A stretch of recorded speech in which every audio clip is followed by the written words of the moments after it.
اعوذ باللہ من الشیطان الرجیم، بسم اللہ الرحمن الرحیم۔ شروع اللہ کے نام سے جو بڑا مہربان اور نہایت رحم فرمانے والا ہے۔ صلی اللہ علیہ وآلہ وسلم۔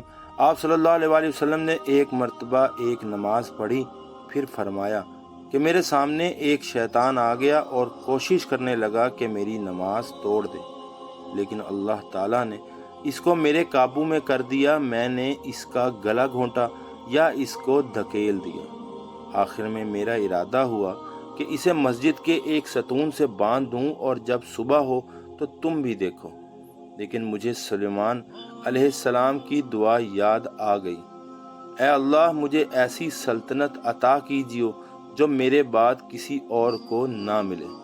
اس لیے میں نے اسے چھوڑ دیا اور اللہ تعالیٰ نے اسے ذلت کے ساتھ بھگا دیا۔ اس کے بعد نضر بن شمیل نے کہا کہ ذاتہ زال سے ہے، جس کے معنی ہے کہ میں نے اس کا گلا گھونٹ دیا، اور داتہ اللہ تعالیٰ کے اس قول سے لیا گیا ہے یوم یدعون، جس کے معنی ہیں قیامت کے دن وہ دوزخ کی طرف دھکیلے جائیں گے۔ درست پہلا ہی لفظ ہے، البتہ شعبہ نے اسی طرح عین اور تا کی تشدید کے ساتھ بیان کیا ہے۔ سبحان اللہ۔